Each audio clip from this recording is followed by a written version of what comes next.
നമസ്കാരം. നമുക്ക് കഴിഞ്ഞ ദിവസം പഠിച്ചതിൻ്റെ ബാക്കി ഇന്ന് നമുക്ക് പഠിക്കാം. അതായത് ക്ലൂകളും ടിപ്സും ട്രിക്സും എല്ലാം വെച്ച് മറക്കാത്ത രീതിയിൽ നമുക്ക് പഠിക്കാം. ആദ്യമായിട്ട് കാതൽ മന്നൻ എന്നറിയപ്പെടുന്ന സിനിമാ നടൻ ആര്? ജെമിനി ഗണേശൻ. കാതൽ മന്നൻ എന്നറിയപ്പെടുന്ന തമിഴ് സിനിമാ നടൻ ആരാ? അല്ലെങ്കിൽ സിനിമാ നടൻ ആരാണെന്ന് വെച്ചാൽ ജെമിനി ഗണേശൻ. നമ്മുടെ ഈ സിനിമകളിലൊക്കെ മമ്മൂക്ക, ലാലേട്ടനൊക്കെ ഇദ്ദേഹത്തിൻ്റെ കാര്യങ്ങൾ ഒരുപാട് വട്ടം പറഞ്ഞിട്ടുണ്ട്. കാതൽ മന്നൻ ജെമിനി ഗണേശൻ. അടുത്തത് കുഴിവെട്ട് മൂടുക വേദനകൾ, കുതികൊള്ളുക ശക്തിയിലേക്ക് നമ്മൾ. ആരുടെ വരികളാണ്? അതായത് കുഴിവെട്ടി മൂടുക വേദനകൾ, കുതികൊള്ളുക ശക്തിയിലേക്ക് നമ്മൾ. ആരുടെ വരികളാണ്? ഇടശ്ശേരിയുടെ വരികളാണ്. നമുക്കതൊരു ക്ലൂ ആയിട്ട് എടുക്കണമെങ്കിൽ എങ്ങനെ എടുക്കാം? ഞാൻ ഫുൾ ടൈം എഴുതിയിട്ടില്ല കേട്ടോ, ഇടശ്ശേരി എന്ന് മാത്രമേ എഴുതിയിട്ടുള്ളൂ. നമുക്കറിയാം, ഫുൾ നെയിം അറിയാം. അതുകൊണ്ട് കുഴി വെട്ടി മൂടുക. നമുക്ക് എന്തെങ്കിലും ഒരു പാമ്പോ എന്തെങ്കിലും ഒന്ന് നമ്മുടെ വീട്ടിൽ വല്ലോ ചത്ത്, അല്ലെങ്കിൽ നമ്മളതിനെ കൊന്ന് നമ്മളതിനെ മൂടിയിടുന്നത് ഈ മെയിൻ റോഡിൻ്റെ സൈഡിലാണോ? അല്ല, ഒരു ഇടവഴിയുടെ സൈഡിലല്ലേ, ഒരു ഇടശ്ശേരിയുടെ സൈഡിലല്ലേ ഈ സംഭവങ്ങൾ നമുക്ക് മൂടിയിടുന്നത്? എന്തെങ്കിലും വേസ്റ്റോ സംഭവങ്ങളൊക്കെ ഉണ്ടെങ്കിൽ മെയിൻ റോഡിൻ്റെ സൈഡിലല്ലല്ലോ. ഈ ഇടവഴികൾ അല്ലെങ്കിൽ ഇടശ്ശേരി, ഞങ്ങളുടെ നാട്ടിലൊക്കെ ഇടവഴിക്ക് ഇടശ്ശേരി എന്നും പറയും കേട്ടോ. അപ്പോൾ ആ ഇടശ്ശേരികളുടെ സൈഡിലല്ലേ നമ്മൾ ഈ കുഴി വെട്ടി മൂടുന്നത്. അപ്പോൾ നമ്മൾ അങ്ങനെ ഒരു ക്ലൂവിൽ ഇതെടുത്താൽ മതി. ഏതാ? കുഴി വെട്ടുക മൂടുക വേദനകൾ, കുതികൊള്ളുക ശക്തിയിലേക്ക്. നമ്മുടെ വേദനകൾ കുഴി വെട്ടി മൂടിയിട്ട് നമ്മളൊന്ന് പവർ ആവാനാണ് പറഞ്ഞിരിക്കുന്നത്. അടുത്തത് അപ്പുണ്ണി എന്ന കഥാപാത്രം ഏത് കൃതിയിലേതാണ്? സുഖമായിട്ട് നമുക്ക് മനസ്സിലാക്കാം. നമ്മുടെ കവിയൂർ പൊന്നമ്മ മേഡമൊക്കെ പണ്ട് സിനിമയിലേക്ക് ഉണ്ണി എന്നൊക്കെ പറയത്തില്ലേ, നാട് വിട്ടുപോയ ഉണ്ണി. അപ്പോൾ ഈ നാലുകെട്ട് തിരിച്ചുകെട്ട് അങ്ങനെയൊക്കെയുള്ള വീട്ടുകളിലല്ലേ ഈ ഉണ്ണിമാരും അപ്പുണ്ണിമാരൊക്കെ ഏറ്റവും കൂടുതലുള്ളത്. ഈസിയായിട്ട് ആ ഒരു ക്ലൂ വെച്ച് നമുക്കൊന്ന് ഓർത്തിരുന്നാൽ മതി. അപ്പുണ്ണി എന്ന കഥാപാത്രം ഏത് കൃതിയിലേതാണ്? നാലുകെട്ട്. ഈ നാലുകെട്ട് തിരിച്ചുകെട്ട് അങ്ങനെയുള്ള വീട്ടുകളിൽ നിന്നല്ലേ ഈ പിള്ളേർ ഒളിച്ചോടുന്നതായിട്ട് നമ്മൾ സിനിമയെ കാണുന്നത്. ആ ഒരു ക്ലൂ വെച്ച് ഓർത്ത് വെച്ചാൽ മതി. അപ്പം നമ്മൾ ഇതേപോലെ ഇന്നലെ മറ്റൊരു സംഭവം പഠിച്ചായിരുന്നല്ലോ, അപ്പുണ്ണിക്ക് വരും അപ്പുക്കിളി ഏത് കഥാപാത്രം, ഏത് കഥയുമായിട്ട് ബന്ധപ്പെട്ടതാണ്?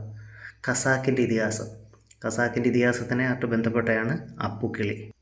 അടുത്തത് ഗാന്ധി സിനിമയിൽ ഗാന്ധിയുടെ വേഷം ചെയ്തത് ആര്? ഗാന്ധി സിനിമയിൽ നമ്മുടെ രാഷ്ട്രപിതാവായ മഹാത്മാഗാന്ധിയുടെ റോള് ചെയ്തത് ആരാണെന്നാണ്? Ben Kingsley. ഈസിയായിട്ട് അത് ആലോചിച്ച് വെക്കാൻ വേണ്ടി നമ്മുടെ ഈ ഗാന്ധിജി നമ്മുടെ രാഷ്ട്രപിതാവാണല്ലോ, നമ്മുടെ രാഷ്ട്രത്തിൻ്റെ തന്നെ ഒരു രാജാവാണല്ലോ അദ്ദേഹം. നമ്മുടെ രാഷ്ട്രത്തിൻ്റെ തന്നെ ഒരു രാജാവാണല്ലോ അദ്ദേഹം. രാഷ്ട്രപിതാവാണ്, രാഷ്ട്രത്തിൻ്റെ ഒരു രാജാവാണ് അദ്ദേഹം. അപ്പോൾ അദ്ദേഹം ഒരു കിങ്ങാണ്, രാജാവാണ്. ആ ചോദ്യത്തിൽ നിന്ന് തന്നെ നമുക്ക് എടുക്കാം, ഗാന്ധി നമ്മുടെ രാജ്യത്തിൻ്റെ കിങ്ങാണ്. Ben Kingsley. ഗാന്ധി സിനിമയിൽ ഗാന്ധിയുടെ റോൾ ചെയ്തത് ആരാ? Ben Kingsley. അടുത്തത് ബാലമുരളി എന്ന തൂലികാനാമത്തിൽ ആദ്യകാലത്ത് രചനകൾ എഴുതിയത് ആര്?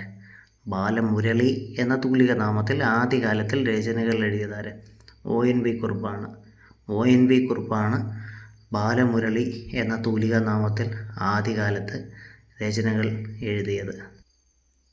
നമുക്ക് ഈസിയായിട്ട് അദ്ദേഹത്തിൻ്റെ പേര് ആലോചിച്ച് നമുക്ക് മറക്കാതെ തന്നെ നമുക്ക് എഴുതാൻ പറ്റും, ONV കുറുപ്പ് സാറിൻ്റെ. എന്നാലും നമുക്കൊന്ന് മറക്കാതെ, അതായത് ഇതേപോലെ എന്തെങ്കിലും മറ്റ് ചോദ്യങ്ങളോട് ഓപ്ഷനിൽ നമുക്കൊന്ന് കുഴപ്പിക്കാതിരിക്കാൻ വേണ്ടി ഞാനൊരു ചെറിയൊരു ക്ലൂ പറഞ്ഞുതരാം.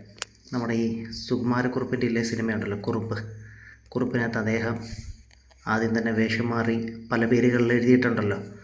കുറുപ്പ് ബാലമുരളി. അറിയാതിരിക്കാൻ വേണ്ടി ബാലമുരളി എന്ന നാമത്തിലാണ് രചനകൾ എഴുതിക്കൊണ്ടിരുന്നത്. ബാലമുരളി എന്ന തൂലികാനാമത്തിൽ ആദ്യകാലത്ത് രചനകൾ എഴുതിയതാര? ONV കുറുപ്പ് സാറാണ്. ഓക്കെ, അടുത്തതിലോട്ട് പോകാം. ഒരു ഗാനത്തിൻ്റെ ആദ്യ ഖണ്ഡം അറിയപ്പെടുന്നത് എങ്ങനെ, ഏത് പേരിലാണ്? അതായത് ഒരു പാട്ടിൻ്റെ ആദ്യത്തെ ഭാഗം അറിയപ്പെടുന്നത് ഏത് പേരിലാണ്? പല്ലവി. പണ്ട് നമ്മൾ ഐഡിയ സ്റ്റാർസിലൊക്കെ ഇരിക്കുമ്പോൾ MG ശ്രീകുമാർ, ശരത്തൊക്കെ പറയത്തില്ലേ, ആ പല്ലവി എന്ന് പാടിയേ, ചരണം പാടിയേ ഇല്ലേ? അപ്പോൾ അതൊക്കെ ഓരോരോ അർത്ഥങ്ങളുണ്ട് അതിന്.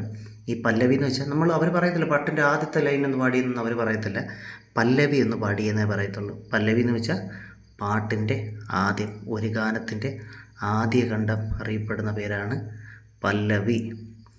മൺസൂൺ വെഡ്ഡിങ് എന്ന സിനിമ സംവിധാനം ചെയ്തത് ആര്? മൺസൂൺ വെഡ്ഡിങ് എന്ന സിനിമ സംവിധാനം ചെയ്തത് മീര നായരാണ്. മീര നായർ നമ്മുടെ മൺസൂൺ സിനിമയ്ക്കകത്തെ ഒരു കഥാപാത്രമാണല്ലോ Meera Jasmine, monsoon cinema.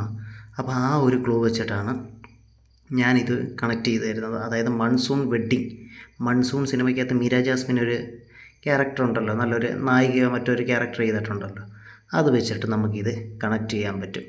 Monsoon wedding നമ്മുടെ മൺസൂൺ സിനിമയായിട്ടങ്ങ് കണക്ട് ചെയ്താൽ മതി. മീര നായർ. ഓക്കെ. അടുത്തത്, മാറ്റുവിൻ ചട്ടങ്ങളെ സ്വയമല്ലെങ്കിൽ മാറ്റു മധുകളി നിങ്ങളെത്താൻ. ഈ വരികൾ ആരുടേതാണ്? മാറ്റുവിൻ ചട്ടങ്ങളെ സ്വയമല്ലെങ്കിൽ മാറ്റുമതകളിൽ നിങ്ങളെത്താൻ ആരുടെ വരികളാണ്? സാധാരണ ഇങ്ങനെ ചട്ടങ്ങളെ കട്ടിയുള്ള വാക്കുകളൊക്കെ പറയുന്ന ആരാ? ഇച്ചിരി വലിയ ആശാന്മാരല്ലേ പറയുന്നത്? അതായത് നമ്മുടെ അധ്യാപകരും ആശാന്മാരൊക്കെ അല്ലേ ഉള്ളൂ. അതായത് ഇച്ചിരി കട്ടിയായിട്ടുള്ള മാറ്റുവിൻ ചട്ടങ്ങളെ സ്വയം അല്ലെങ്കിൽ മാറ്റുമതിൽ നിങ്ങളെ എത്താൻ എന്ന് പറയുന്നത് ആശാന്മാരല്ലേ? ആ ഒരു ക്ലൂ വെച്ചിട്ട് നമുക്കെടുക്കാം. കുമാരനാശാനാണ് മാറ്റുവിൻ ചട്ടങ്ങളെ. കട്ടിയായിട്ടൊന്ന് പറഞ്ഞ് ഒരു ആശാന്മാരുടെ രീതിയിൽ പറയുക. കുമാരനാശാൻ മാറ്റുമതില്ലെങ്കിൽ നിങ്ങളെ താൻ.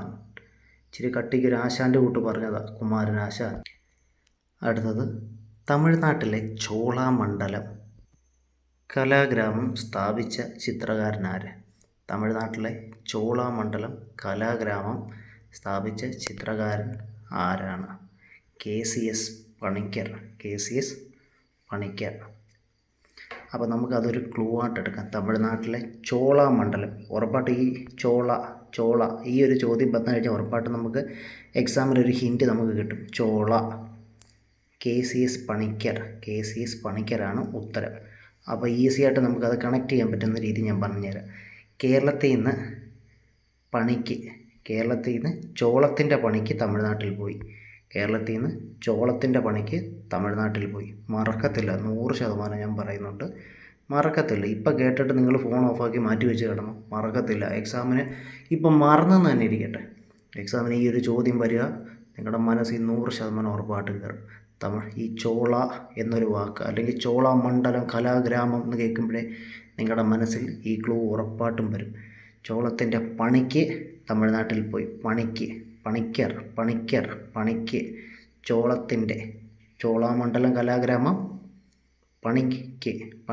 പണിക്കർ. ആ ഒരു ക്ലൂ എടുക്കാമല്ലോ. ചോളമണ്ഡലം കലാഗ്രാമം സ്ഥാപിച്ച ചിത്രകാരനാര്? KCS പണിക്കർ.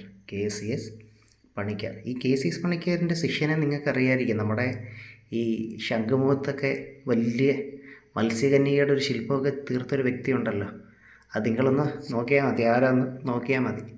കാര്യം ഇപ്പം ഞാനത് പറയുന്നില്ല, അത് സെപ്പറേറ്റ് ഞാൻ നല്ലൊരു വീഡിയോ ആയിട്ട് അത് ചെയ്യുന്നുണ്ട്. അത് ഒരുപാട് കാര്യങ്ങൾ ഇൻക്ലൂഡ് ചെയ്തിട്ട്. പാതേർ പാഞ്ചാലി സംവിധാനം ചെയ്തതാര്? സത്യജിത് റായിയാണ് പാതേർ പാഞ്ചാലി സംവിധാനം ചെയ്തത്. എനിക്കിതിനങ്ങനെ ഒരു ക്ലൂ കിട്ടുന്നില്ല. അതുകൊണ്ട് ഞാനൊരു കാര്യം ചെയ്തതെന്ന് വെച്ച് കഴിഞ്ഞാൽ ഇത് അടുപ്പിച്ച് നമ്മളൊരു 5 വട്ടം അങ്ങ് പറഞ്ഞാൽ മതി, നമ്മളെ മറക്കത്തില്ല. മനസ്സിൽ വെച്ചിട്ട് ഒരു 5 വട്ടം പാതേർ പാഞ്ചാലി സംവിധാനം ചെയ്തതാരാണ്? സത്യജിത് റായ്. പാതേർ പാഞ്ചാലി സംവിധാനം ചെയ്തതാരാ? സത്യജിത് റായ്. മറക്കത്തില്ല, ഉറപ്പായിട്ടും അത് മറക്കത്തില്ല. നമ്മൾ നേരത്തെ പറഞ്ഞത് ഓർമ്മയുണ്ടല്ലോ, കാതൽ മന്നൻ എന്നറിയപ്പെടുന്നത് ആരാ? ജെമിനി ഗണേശനാണ്. കുഴിവെട്ടുക മൂടുക വേദനകൾ കുതികൊള്ളുക ശക്തിയിലേക്ക് കുതിച്ചുയരുക എന്ന് പറഞ്ഞതാരാ? ഇടശ്ശേരിയാണ്. അതിൻ്റെ ക്ലൂ എന്താ? നമ്മൾ കുഴിവെട്ട് മൂടുന്നത് മെയിൻ റോഡിലൊന്നും അല്ലല്ലോ, ഇടവഴികളും ഇടശ്ശേരിയിലൊക്കെ അല്ലേ നമ്മൾ കുഴിവെട്ടി മൂടുന്നത്. അപ്പുണ്ണി എന്ന കഥാപാത്രം ഏത് കൃതിയിലേതാണ്? നാലുകെട്ട്. അപ്പോൾ നമ്മൾ അതിനെ കണക്ട് ചെയ്ത് മറ്റൊരു ഇത് പറഞ്ഞല്ലോ, അപ്പുക്കിളി ഖസാക്കിൻ്റെ ഇതിഹാസം. പാതിര സൂര്യൻ്റെ നാട്ടിൽ എന്ന യാത്രാ വിവരണം എഴുതിയത് SK പൊറ്റക്കാടൻ. ഇന്നലെ ഞാൻ പറഞ്ഞത് വീണ്ടും ഒന്നോട് പറഞ്ഞതാ. പാതിര സൂര്യൻ്റെ നാട്ടിൽ എന്ന യാത്രാ വിവരണം എഴുതിയത് SK പൊറ്റക്കാടൻ. ഇന്നലെ പറഞ്ഞത് വീണ്ടും പറഞ്ഞതിൻ്റെ കാര്യം ഒന്നുകൂടെ ഞാനൊന്ന് റിവിഷൻ, നിങ്ങളൊന്ന് അതിലേക്കൊന്ന് പോകാൻ വേണ്ടിയിട്ടാണ്. അതിന് പറഞ്ഞ ക്ലൂ എന്താണ്? പാതിരാത്രി സൂര്യനെ കാണാൻ വേണ്ടി കാണാൻ പറ്റുമോ? ഇല്ല. അതുകൊണ്ട് പാതിരാ സൂര്യൻ ഉദ്ദേശിക്കുന്നത് ചന്ദ്രനെ കാണാൻ അതിൻ്റെ നാട്ടിൽ പോകണമെങ്കിൽ ഈ പൊറ്റക്കാട്ടിൽ കൂടെ ഒക്കെ കയറി പോകണമെന്നൊരു ക്ലൂ